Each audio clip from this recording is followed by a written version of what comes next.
Moby Dick by Herman Melville. Chapters 81 and 82. Chapter 81. The Pequod Meets the Virgin. The predestinated day arrived, and we duly met the ship Jungfrau, Derrick de Dere, master of Bremen. At one time the greatest whaling people in the world, the Dutch and Germans are now among the least. But here and there, at very wide intervals of latitude and longitude, you still occasionally meet with their flag in the Pacific. For some reason, the Jungfrau seemed quite eager to pay her respects.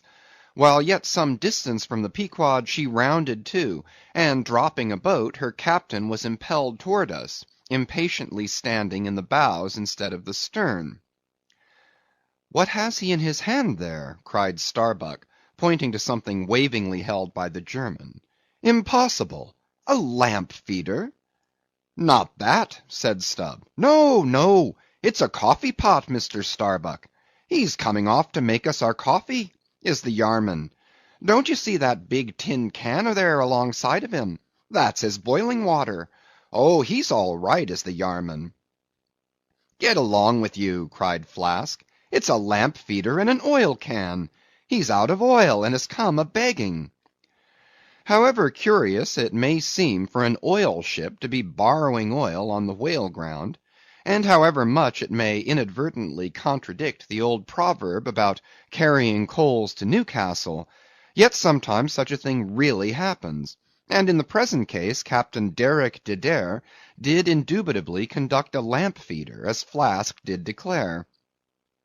As he mounted the deck, Ahab abruptly accosted him, without at all heeding what he had in his hand; but in his broken lingo the German soon evinced his complete ignorance of the white whale, immediately turning the conversation to his lamp feeder and oil can, with some remarks touching his having to turn into his hammock at night in profound darkness, his last drop of Bremen oil being gone, and not a single flying fish yet captured to supply the deficiency; concluding by hinting that his ship was indeed what in the fishery is technically called a clean one, that is, an empty one, well deserving the name of Jungfrau, or the Virgin.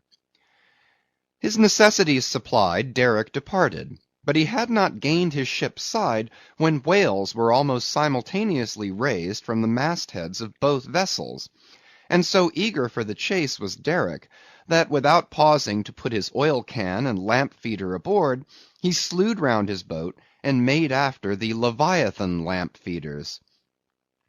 Now the game having risen to the leeward, he and the other 3 German boats that soon followed him had considerably the start of the Pequod's keels. There were 8 whales, an average pod. Aware of their danger, they were going all abreast with great speed straight before the wind, rubbing their flanks as closely as so many spans of horses in harness. They left a great wide wake, as though continually unrolling a great wide parchment upon the sea. Full in this rapid wake, and many fathoms in the rear, swam a huge humped old bull, which by his comparatively slow progress, as well as by the unusual yellowish incrustations overgrowing him, seemed afflicted with the jaundice, or some other infirmity. Whether this whale belonged to the pod in advance seemed questionable, for it is not customary for such venerable leviathans to be at all social.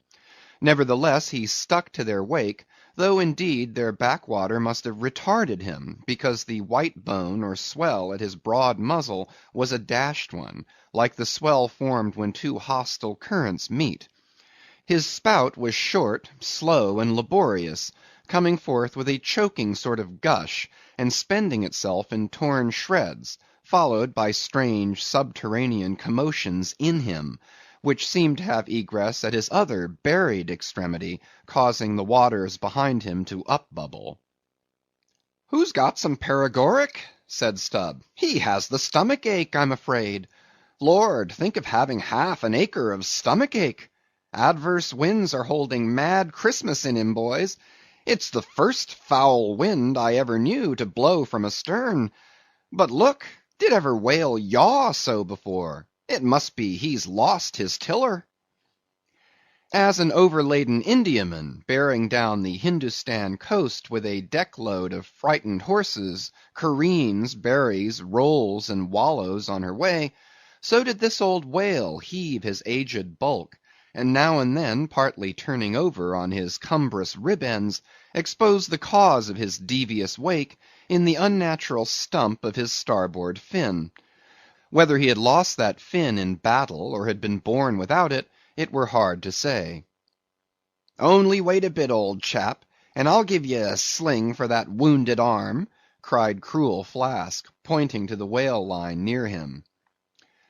"Mind he don't sling thee with it," cried Starbuck. "Give way, or the German will have him."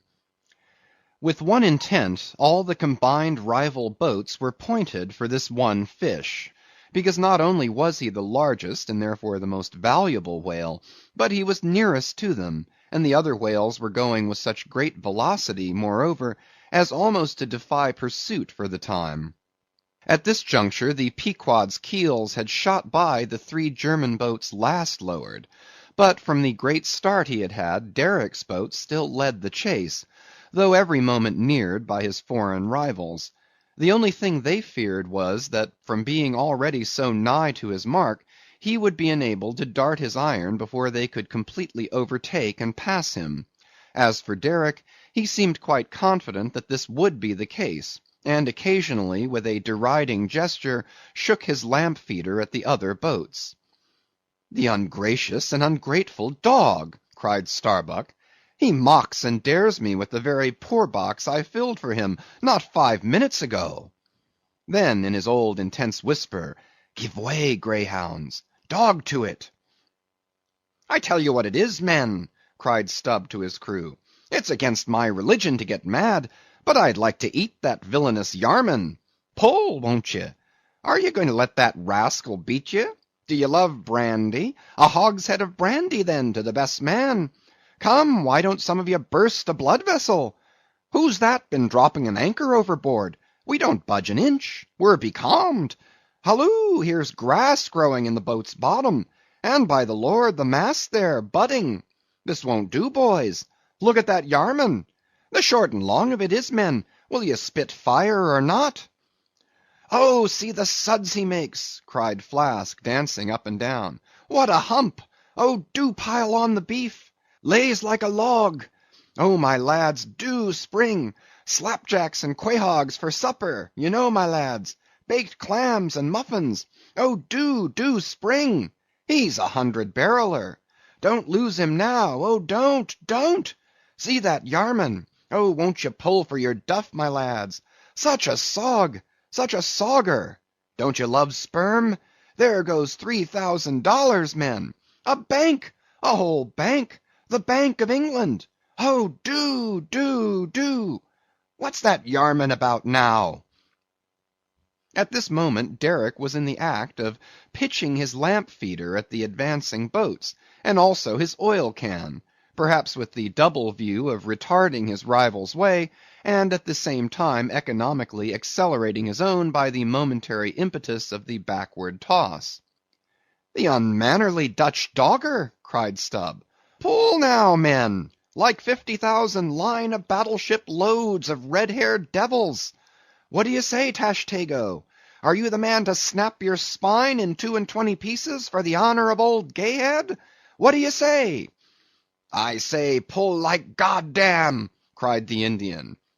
Fiercely but evenly incited by the taunts of the German, the Pequod's 3 boats now began ranging almost abreast, and so disposed, momentarily neared him, in that fine, loose, chivalrous attitude of the headsman when drawing near to his prey. The 3 mates stood up proudly, occasionally backing the after oarsman with an exhilarating cry of "There she slides now! Hurrah for the white ash breeze! Down with the Yarman! Sail over him!"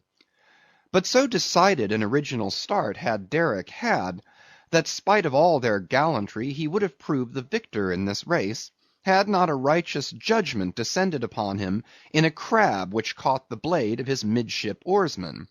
While this clumsy lubber was striving to free his white ash, and while in consequence Derick's boat was nigh to capsizing, and he thundering away at his men in a mighty rage, that was a good time for Starbuck, Stubb, and Flask.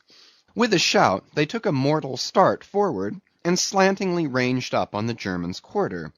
An instant more, and all four boats were diagonally in the whale's immediate wake, while stretching from them on both sides was the foaming swell that he made. It was a terrific, most pitiable, and maddening sight.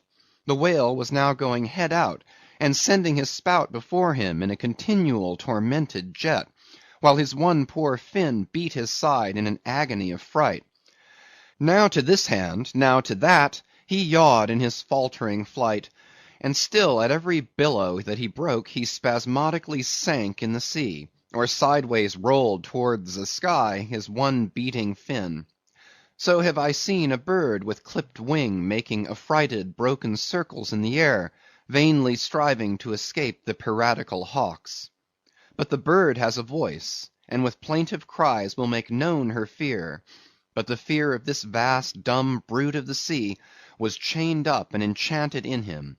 He had no voice, save that choking respiration through his spiracle, and this made the sight of him unspeakably pitiable. While still, in his amazing bulk, portcullis jaw, and omnipotent tail, there was enough to appall the stoutest man who so pitied.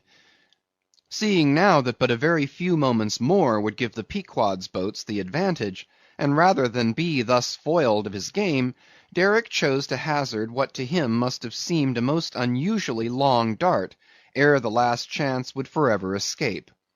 But no sooner did his harpooneer stand up for the stroke, than all three tigers, Queequeg, Tashtego, and Daggoo, instinctively sprang to their feet, and standing in a diagonal row, simultaneously pointed their barbs, and darted over the head of the German harpooneer their three Nantucket irons entered the whale. Blinding vapors of foam and white fire, the three boats, in the first fury of the whale's headlong rush, bumped the Germans aside with such force, that both Derick and his baffled harpooneer were spilled out, and sailed over by the three flying keels. "Don't be afraid, my butter boxes," cried Stubb, casting a passing glance upon them as he shot by. "You'll be picked up presently. All right. I saw some sharks astern, St. Bernard's dogs, you know. Relieve distressed travellers. Hurrah! This is the way to sail now, every keel a sunbeam. Hurrah! Here we go like three tin kettles at the tail of a mad cougar. This puts me in mind of fastening to an elephant in a tilbury on a plain. Makes the wheel spokes fly, boys, when you fasten to him that way. And there's danger of being pitched out, too, when you strike a hill. Hurrah! This is the way a fellow feels when he's going to Davy Jones, all a rush down an endless inclined plane. Hurrah! This whale carries the everlasting mail." But the monster's run was a brief one. Giving a sudden gasp, he tumultuously sounded. With a grating rush, the three lines flew round the loggerheads with such force as to gouge deep grooves in them, while so fearful were the harpooneers that this rapid sounding would soon exhaust the lines, that using all their dexterous might, they caught repeated smoking turns with the rope to hold on, till at last, owing to the perpendicular strain from the lead-lined chocks of the boats, whence the three ropes went straight down into the blue, the gunwales of the bows were almost even with the water, while the three sterns were tilted high in the air. And the whale soon ceasing to sound, for some time they remained in that attitude, fearful of expending more line, though the position was a little ticklish. But though boats have been taken down and lost in this way, yet it is this holding on, as it is called, this hooking up by the sharp barbs of his live flesh from the back, this it is that often torments the Leviathan into soon rising again to meet the sharp lance of his foes. Yet not to speak of the peril of the thing, it is to be doubted whether this course is always the best, for it is but reasonable to presume that the longer the stricken whale stays under water, the more he is exhausted; because, owing to the enormous surface of him, in a full-grown sperm whale something less than 2,000 square feet, the pressure of the water is immense. We all know what an astonishing atmospheric weight we ourselves stand up under, even here above ground in the air. How vast then the burden of a whale, bearing on his back a column of 200 fathoms of ocean! It must at least equal the weight of 50 atmospheres. One whaleman has estimated it at the weight of 20 line of battle ships, with all their guns and stores and men on board. As the three boats lay there on that gently rolling sea, gazing down into its eternal blue noon, and as not a single groan or cry of any sort, nay, not so much as a ripple or a bubble came up from its depths, what landsman would have thought that beneath all that silence and placidity, the utmost monster of the seas was writhing and wrenching in agony? Not 8 inches of perpendicular rope were visible at the bows. Seems it credible that by 3 such thin threads the great Leviathan was suspended like the big weight to an 8-day clock? Suspended! And to what? To 3 bits of board! Is this the creature of whom it was once so triumphantly said, "Canst thou fill his skin with barbed irons, or his head with fish spears? The sword of him that layeth at him cannot hold, the spear, the dart, nor the habergeon. He esteemeth iron as straw, the arrow cannot make him flee. Darts are counted as stubble, he laugheth at the shaking of a spear." This the creature? This he? Oh, that unfulfilment should follow the prophets! For with the strength of 1,000 thighs in his tail, Leviathan had run his head under the mountains of the sea, to hide him from the Pequod's fish spears. In that sloping afternoon sunlight, the shadows that the 3 boats sent down beneath the surface must have been long enough and broad enough to shade half Xerxes' army. Who can tell how appalling to the wounded whale must have been such huge phantoms flitting over his head? "Stand by, men! He stirs!" cried Starbuck, as the 3 lines suddenly vibrated in the water, distinctly conducting upwards to them, as by magnetic wires, the life and death throbs of the whale, so that every oarsman felt them in his seat. The next moment, relieved in great part from the downward strain at the bows, the boats gave a sudden bounce upward, as a small ice field will, when a dense herd of white bears are scared from it into the sea. "Haul in! Haul in!" cried Starbuck again. "He's rising!" The lines, of which hardly an instant before not one hand's breadth could have been gained, were now in long, quick coils flung back, all dripping into the boats, and soon the whale broke water within 2 ships' lengths of the hunters. His motions plainly denoted his extreme exhaustion. In most land animals there are certain valves or floodgates in many of their veins, whereby when wounded the blood is, in some degree at least, instantly shut off in certain directions. Not so with the whale, one of whose peculiarities it is to have an entire non-valvular structure of the blood vessels, so that when pierced even by so small a point as a harpoon, a deadly drain is at once begun upon his whole arterial system, and when this is heightened by the extraordinary pressure of water at a great distance below the surface, his life may be said to pour from him in incessant streams.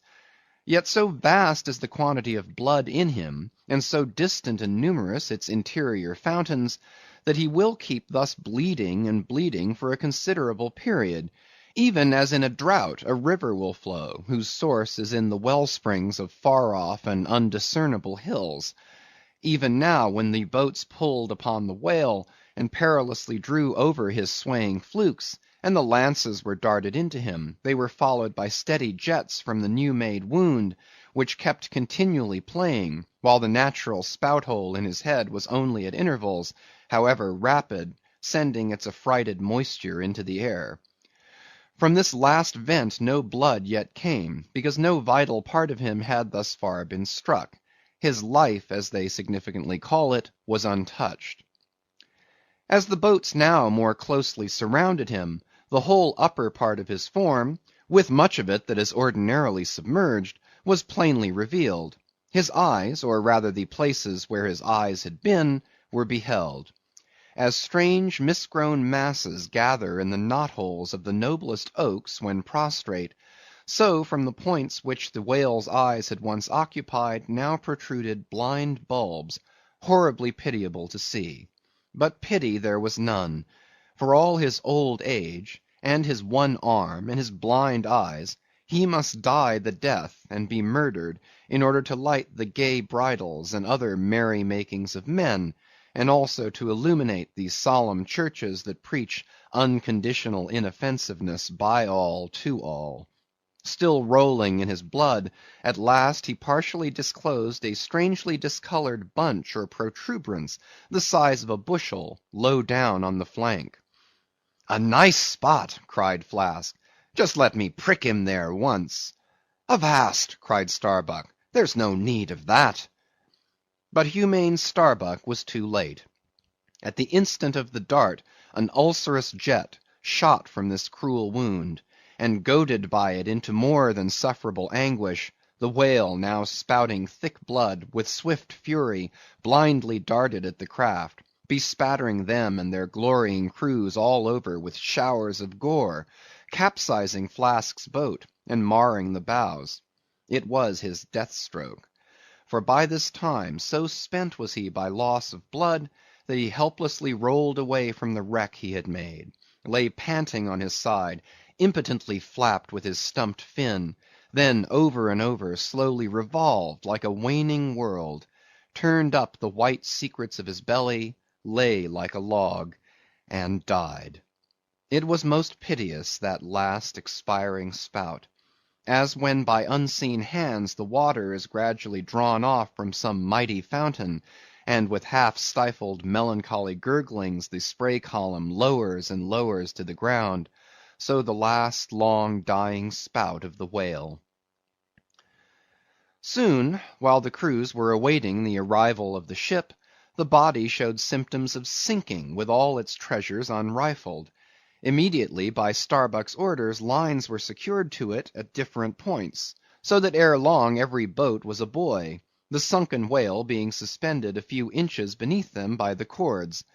By very heedful management, when the ship drew nigh, the whale was transferred to her side, and was strongly secured there by the stiffest fluke chains, for it was plain that unless artificially upheld, the body would at once sink to the bottom. It so chanced that almost upon first cutting into him with the spade, the entire length of a corroded harpoon was found embedded in his flesh, on the lower part of the bunch before described. But as the stumps of harpoons are frequently found in the dead bodies of captured whales, with the flesh perfectly healed around them, and no prominence of any kind to denote their place, therefore there must needs have been some other unknown reason in the present case fully to account for the ulceration alluded to. But still more curious was the fact of a lance head of stone being found in him, not far from the buried iron, the flesh perfectly firm about it. Who had darted that stone lance, and when? It might have been darted by some Norwest Indian, long before America was discovered. What other marvels might have been rummaged out of this monstrous cabinet, there is no telling, but a sudden stop was put to further discoveries by the ship's being unprecedentedly dragged over sideways to the sea, owing to the body's immensely increasing tendency to sink. However, Starbuck, who had the ordering of affairs, hung on to it to the last, hung on to it so resolutely indeed, that when at length the ship would have been capsized if still persisting in locking arms with the body, then when the command was given to break clear from it, such was the immovable strain upon the timber heads to which the fluke chains and cables were fastened, that it was impossible to cast them off. Meantime everything in the Pequod was aslant. To cross to the other side of the deck was like walking up the steep gabled roof of a house. The ship groaned and gasped. Many of the ivory inlayings of her bulwarks and cabins were started from their places by the unnatural dislocation. In vain handspikes and crows were brought to bear upon the immovable fluke chains to pry them adrift from the timber heads, and so low had the whale now settled that the submerged ends could not be at all approached, while every moment whole tons of ponderosity seemed added to the sinking bulk, and the ship seemed on the point of going over. "Hold on, won't ye?" cried Stubb to the body. "Don't be in such a devil of a hurry to sink. By thunder, men, we must do something or go for it. No use prying there. Avast, I say, with your handspikes, and run one of ye for a prayer book and a penknife, and cut the big chains. Knife? Aye, aye, cried Queequeg, and seizing the carpenter's heavy hatchet, he leaned out of a porthole, and steel to iron, began slashing at the largest fluke chains. But a few strokes full of sparks were given, when the exceeding strain effected the rest. With a terrific snap, every fastening went adrift, the ship righted, the carcass sank. Now this occasional, inevitable sinking of the recently killed sperm whale is a very curious thing, nor has any fisherman yet adequately accounted for it. Usually the dead sperm whale floats with great buoyancy, with its side or belly considerably elevated above the surface. If the only whales that thus sank were old, meagre, and broken-hearted creatures, their pads of lard diminished, and all their bones heavy and rheumatic, then you might with some reason assert that this sinking is caused by an uncommon specific gravity in the fish so sinking, consequent upon this absence of buoyant matter in him. But it is not so; for young whales, in the highest health, and swelling with noble aspirations, prematurely cut off in the warm flush and May of life, with all their panting lard about them, even these brawny, buoyant heroes do sometimes sink. Be it said, however, that the sperm whale is far less liable to this accident than any other species. Where one of that sort go down, 20 right whales do. This difference in the species is no doubt imputable in no small degree to the greater quantity of bone in the right whale, his Venetian blinds alone sometimes weighing more than a ton. From this encumbrance the sperm whale is wholly free. But there are instances where, after the lapse of many hours or several days, the sunken whale again rises, more buoyant than in life. But the reasons of this are obvious. Gases are generated in him, he swells to a prodigious magnitude, becomes a sort of animal balloon. A line of battle ship could hardly keep him under then. In the shore whaling, on soundings among the bays of New Zealand, when a right whale gives token of sinking, they fasten buoys to him, with plenty of rope, so that when the body has gone down, they know where to look for it when it shall have ascended again. It was not long after the sinking of the body that a cry was heard from the Pequod's mastheads, announcing that the Jungfrau was again lowering her boats, though the only spout in sight was that of a finback, belonging to the species of uncapturable whales, because of its incredible power of swimming. Nevertheless, the finback's spout is so similar to the sperm whale's, that by unskilful fishermen it is often mistaken for it. And consequently Derick and all his host were now in valiant chase of this unnearable brute. The Virgin crowding all sail made after her 4 young keels, and thus they all disappeared far to leeward, still in bold, hopeful chase. Oh, many are the finbacks, and many are the Derricks, my friend. CHAPTER 82. The Honor and Glory of Whaling. There are some enterprises in which a careful disorderliness is the true method. The more I dive into this matter of whaling, and push my researches up to the very spring-head of it, so much the more am I impressed with its great honorableness and antiquity, and especially when I find so many great demigods and heroes, prophets of all sort, who one way or other have shed distinction upon it, I am transported with the reflection that I myself belong, though but subordinately, to so emblazoned a fraternity. The gallant Perseus, son of Jupiter, was the first whaleman, and to the eternal honor of our calling be it said, that the first whale attacked by our brotherhood was not killed with any sordid intent. Those were the knightly days of our profession, when we only bore arms to succor the distressed, not to fill men's lamp feeders. Every one knows the fine story of Perseus and Andromeda, how the lovely Andromeda, the daughter of a king, was tied to a rock on the sea-coast, and as Leviathan was in the very act of carrying her off, Perseus, the prince of whalemen, intrepidly advancing, harpooned the monster, and delivered and married the maid. It was an admirable artistic exploit, rarely achieved by the best harpooneers of the present day, inasmuch as this Leviathan was slain at the very first dart. And let no man doubt this Archite story; for in the ancient Joppa, now Jaffa, on the Syrian coast, in one of the pagan temples, there stood for many ages the vast skeleton of a whale, which the city's legends and all the inhabitants asserted to be the identical bones of the monster that Perseus slew.